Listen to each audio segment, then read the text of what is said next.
होगी सर। देखो हम लोग क्या पढ़ रहे हैं, साबुन की स्वाच्छीकारक क्रिया। क्या पढ़ रहे हैं, साबुन की स्वाच्छीकारक क्रिया। अब देखेंगे हम लोग स्वाच्छीकारक क्रिया कैसे होती है, ठीक है ना। कपड़ों को साफ किस तरह से किया जाता है, अर्थात साबुन जो होते हैं वह कपड़ों को किस तरह से साफ करते हैं। ध्यान दीजिएगा, जो हमारे पास साबुन होता है, जब साबुन को जल में घोलते हैं, क्या करते हैं, जल में घोलते हैं, तो साबुन आयनित हो जाएगा। क्या हो जाता है बच्चों, साबुन आयनित हो जाता है। आयनित का मतलब यह अपने आयनों में वियोजित हो जाएगा, टूट जाएगा। आयनित होने का मतलब ये ऋणायन बनाएगा और ये धनायन, यानी कि इसका ये जो भाग है बच्चों, फॉर्मूला क्या होता है, RCOONA या K। क्या होता है, RCOONA या K लिख सकते हैं बच्चों, है ना। Na लिखो या K लिख दो, तो ये किसमें टूटेगा, एक तो RCOO माइनस में और दूसरा Na या K में। तो मैंने यहाँ पर लिखा कि जब साबुन को जल में घोलते हैं तो साबुन आयनित हो जाता है, अर्थात RCOO माइनस तथा Na या K प्लस में विभाजित हो जाता है। ध्यान दें, इस साबुन का ये जो ऋण वाला भाग है, अर्थात ऋणायन भाग है, वह है कौन सा ऋणायन भाग, RCOO माइनस। ये ऋणायन भाग होता है, वह दो भागों से मिलकर बना होता है, अर्थात इसके कितने भाग होते हैं, दो भाग होते हैं। एक R जिसे हम एल्केन समूह कहते हैं, दूसरा COO माइनस जिसको कार्बोक्सिलेट आयन कहते हैं, ठीक है ना। दो भाग होते हैं, एक एल्केन और एक कार्बोक्सिलेट आयन। एल्केन समूह जो होता है वह लंबी श्रृंखला वाला समूह होता है। कैसा समूह होता है, R जो होता है वह लंबी श्रृंखला वाला समूह होता है, और यह अध्रुवीय होने के कारण, कैसे होने के कारण, और अध्रुवीय होता है, इसी कारण ये कैसा होता है, जल विरोधी और तेल इसलिए। और जस्ट इसका दूसरा भाग कार्बोक्सिलेट आयन ध्रुवीय होने के कारण जल स्नेही और तेल विरोधी होता है। इस प्रकार हम क्या करते हैं, जब भी साबुन को जल में घोलेंगे, क्या करेंगे बच्चों, साबुन को जल में घोलेंगे तो ये पूरा का पूरा भाग क्या करेगा, RCOO माइनस भाग छोटे छोटे कणों को मिलाकर एक बड़ा कण बना लेगा, जिनको हम क्या कहेंगे, कोलाइडिक कण। क्या कहता है, साबुन को जल में घोलने पर RCOO माइनस कोलाइडिक कणों के रूप में एकत्रित हो जाता है, ठीक है ना। जैसे ही एकत्रित होगा बच्चों, क्या होगा, इसका जो ऋण वाला भाग है, कौन सा, COO माइनस वाला भाग, जल स्नेही है, अर्थात जल स्नेही होने के कारण ये जल के संपर्क में रहेगा। कौन सा भाग, COO माइनस वाला भाग जल के संपर्क में। और R समूह जो है वह है जल विरोधी होने के कारण ये कैसा रहेगा, जल से दूर। इस प्रकार इन कणों की क्या बन जाएगी, एक मिशेल बन जाएगी। क्या बन जाएगी बच्चों, मिशेल बन जाएगी, अर्थात हम कह सकते हैं इस प्रकार इन कणों को ही क्या कहते हैं, मिशेल कहते हैं। आगे देखें बच्चों, अब हम कह सकते हैं कि कोलाइडी विलयन प्राप्त हुआ है। क्या बना है, कोलाइडी विलयन। तो साबुन का जो कोलाइडी विलयन बना है, ये कोलाइडी विलयन क्या करेगा, कपड़ों के धूल, तेल, चिकनाई आदि को अवशोषित कर लेगा और अवशोषित करके मिशेल के केंद्र में समाहित कर देगा, ठीक है ना, केंद्र में ले जाकर समाहित कर देगा। और इस प्रकार इनकी का मतलब धूल, तेल, चिकनाई की पकड़ जो होगी वह कैसी हो जाएगी, कमजोर हो जाएगी। कैसी हो जाएगी, कमजोर हो जाएगी। और जब हम क्या करेंगे, पानी की धारा पाएंगे, जैसे कपड़े को धुल रहे हैं, साबुन लगाया, साबुन लगाने के बाद ऐसे ऐसे लिया, पानी लिया, डाला, फिर ऐसे ऐसे किया, इसका मतलब क्या है, यही जल की धारा बहाकर क्या करेंगे, इन कणों को दूर कर देंगे। तो अब हमने बच्चों साबुन के एक हिस्से की बात कर पाई है, RCOO के हिस्से की। अब हिस्सा कौन सा रहेगा, Na। तो बच्चों साबुन का जो धनायन है कौन सा, साबुन का धनायन अर्थात Na या Na+ या K+, ये भी क्या करेगा, जल में घुल जाएगा और घुलकर जल के पृष्ठ तनाव को कम कर देगा।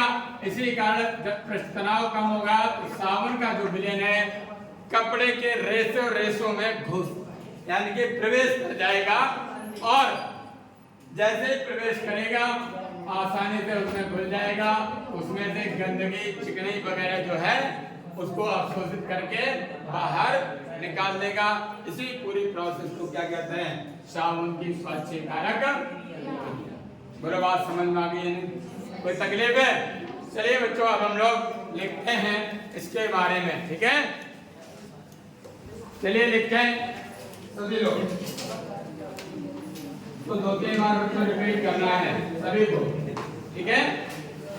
एग्जाम में पूछा जाता है, ठीक है।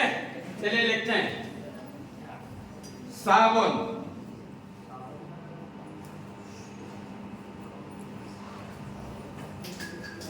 साबुन ब्रैकेट में क्या लिखेंगे बच्चों, ब्रैकेट में हम लोग लिखेंगे RCOO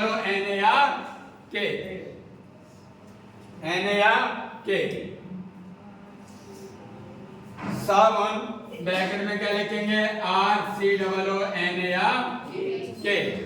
को जल में घोलने पर, को जल में घोलने पर, को जल में घोलने पर, को जल में घोलने पर साबुन आयनित, साबुन आयनित, साबुन आयनित, साबुन आयनित ब्रैकेट में लिखेंगे RCOO माइनस व Na+ या K+, व Na+ या K+। सेंटेंस है साबुन आयनित, आगे लिख दें हो जाता है, ब्रैकेट क्लोज लिखो, हो जाता है। बोलो लिख लिया ना, देखें साबुन का ऋणायन, साबुन का ऋणायन, साबुन का ऋणायन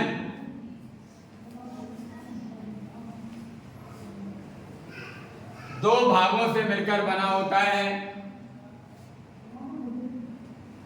दो भागों, यही तक लिखना, दो भागों, ब्रैकेट में ये लिखें, ब्रैकेट में R-L उसी में लिखना है, ब्रैकेट में R-L व COO माइनस कार्बोक्स डैश करके कार्बोक्सिलेट आयन, ब्रैकेट क्लोज नहीं करना है, जब बोला जाए तब करना है। दो भागों R-L COO minus carboxylate ion, bracket close,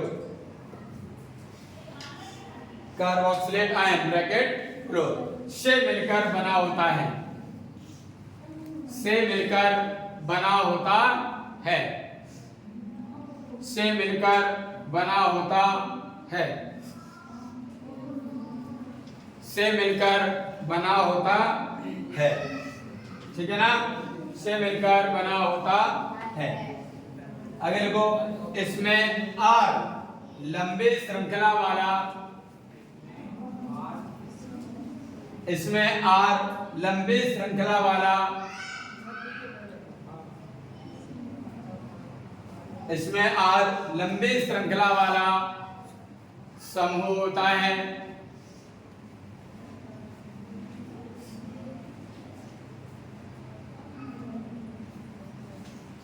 समूह होता है।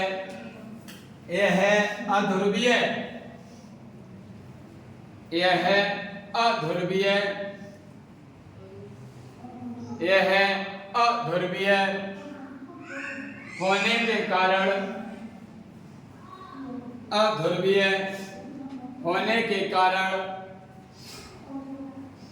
अध्रुवीय होने के कारण जल विरोधी,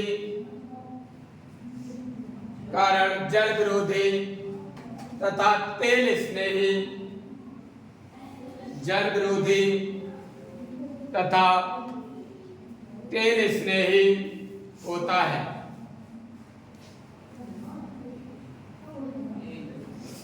तेल स्नेही होता है। और COO माइनस, COO माइनस और COO माइनस ध्रुवीय होने के कारण जल स्नेही, COO माइनस ध्रुवीय होने के कारण, ध्रुवीय होने के कारण, ध्रुवीय होने के कारण जल स्नेही तथा तेल विरोधी होता है। तेल विरोधी होता है, तेल विरोधी होता है, होता। आगे लिखें, अतः सावन को जल में, अतः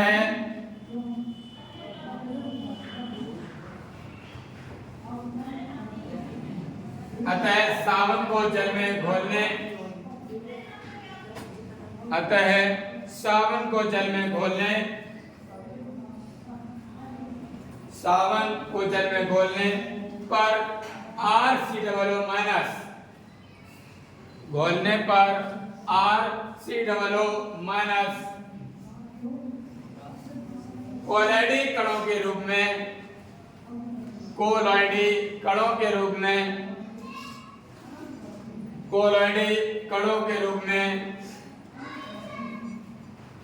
कोलॉइडी कणों के रूप में एकत्रित हो जाते हैं। कोलॉइडी कणों के रूप में एकत्रित हो जाते हैं।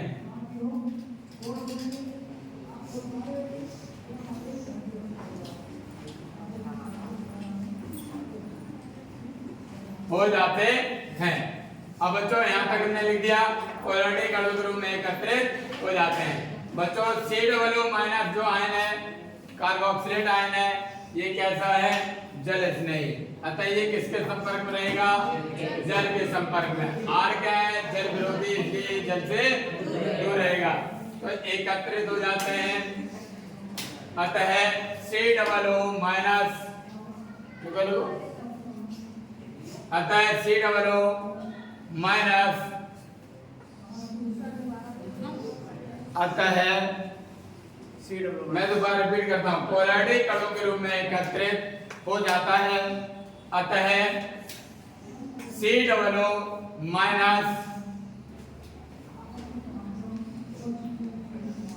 जल के संपर्क में रहता है, जल के संपर्क में रहता है तथा R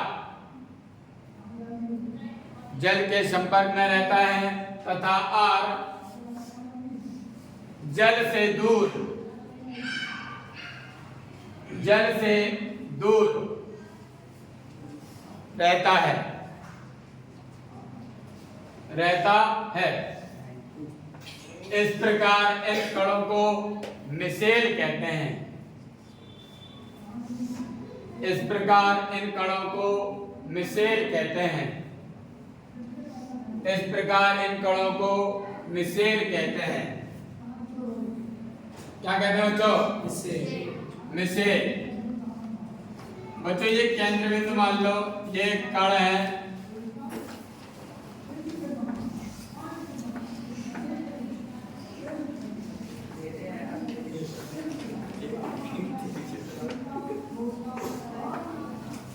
एक केंद्र है, ध्यान दीजिएगा। तो देखो ऋणावेशित कण में जल के संपर्क में आएगा, तो ये रहा ऋणावेशित, और धनावेशित है वह जल से दूर रहेगा। इधर वाला हिस्सा कौन सा रहेगा? पॉजिटिव, है ना। ये कह रहा है, यही जो है यही क्या कहलाता है? निषेध कहलाता है। ये क्या कहलाता है? तो आगे लिखो, इस प्रकार इन कणों को निषेध कहते हैं। क्या कहते हैं बच्चों? निषेध कहते हैं। बोलो बात समझ में आ गई? ठीक है, चलिए लिखते हैं, फिर आगे लिखते हैं। हाँ, क्या कहेंगे? निषेध। आगे लिखें, इस प्रकार सावन का कोलॉइडल विलयन, इस प्रकार सावन का कोलॉइडल विलयन, सावन का कोलॉइडल विलयन प्राप्त होता है। सावन का कोलॉइडल विलयन प्राप्त होता है, प्राप्त होता है। ये कोलॉइडल विलयन, ये कोलॉइडल विलयन धूल कोमा तेल, ये कोलॉइडल विलयन धूल कोमा तेल कोमा चिकनाई, चिकनाई आदि को अवशोषित कर, आदि को अवशोषित कर निषेध के केंद्र,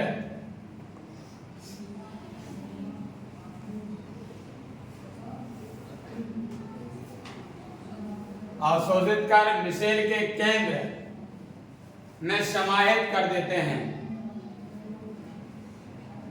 में समाहित कर देते हैं।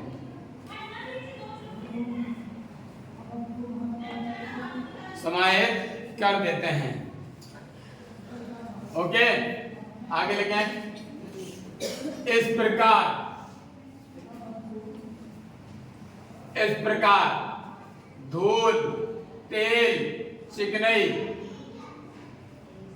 इस प्रकार धूल कोमा तेल कोमा चिकनाई आदि की पकड़ कमजोर हो जाती है,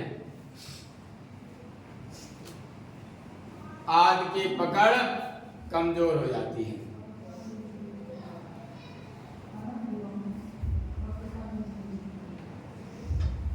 आदि की पकड़ कमजोर हो जाती है, जिसे जल की धारा,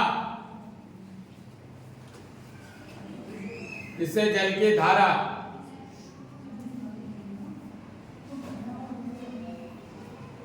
जिसे जल की धारा में दूर कर देते हैं, जल की धारा में दूर कर देते हैं। मतलब उसके ऊपर पानी डालेंगे या पानी में डालेंगे तो यूं करके को अलग कर देंगे, ठीक है, कपड़ा साफ हो जाए। ठीक है, एक हिस्से ने अपना काम कर दिया, दूसरा हिस्सा भी तो है कि ये जो कोलॉइडल विलयन है कपड़े के अंदर भी तो प्रवेश करना चाहिए, पता लगा ऊपर ही ऊपर पूरे में फैलना भी तो चाहिए। इसके लिए चाहिए पानी का कौन सा टेंशन कम होना चाहिए? सरफेस टेंशन, पृष्ठ तनाव कम होना चाहिए। ध्यान दो, नई लाइन से लिखो, बस इतना रह गया, ठीक है। देखो नई लाइन से, सावन का धनायन, सावन का धनायन ब्रैकेट में Na या Na प्लस या K प्लस, सावन का धनायन ब्रैकेट में Na प्लस या K प्लस, Na प्लस या K प्लस जल में घुलकर, जल में घुलकर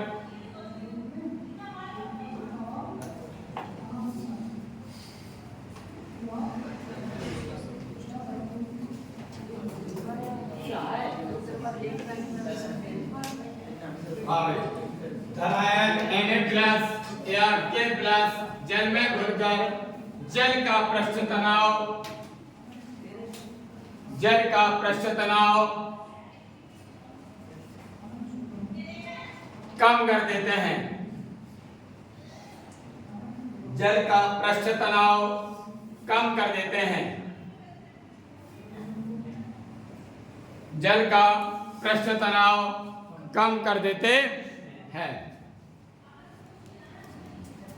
सावन का विलयन, सावन का विलयन कपड़ों के धागों में आसानी से घुल जाता है। सावन का विलयन कपड़ों के धागों में, सावन का विलयन कपड़ों के धागों में आसानी से घुल जाता है। आसानी से घुल जाता है और गंदगी चिकनाई को अवशोषित कर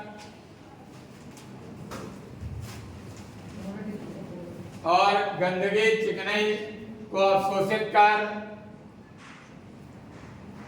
उन्हें बाहर कर देता है। उन्हें बाहर कर देता है। ओके, उन्हें बाहर कर देता है। ठीक है ना? तो बच्चों बात समझ में आ गई? ठीक है। अगर आपसे स्वास्थ्य कारक क्रिया पूछी जाए पूरा एक पेज लिखना पड़ता है। ठीक है? ठीक है, लिख पाएंगे आप लोग? बोलो। ठीक है, आज के लिए इतना ही। कल चैप्टर फिनिश हो जाएगा। ओके।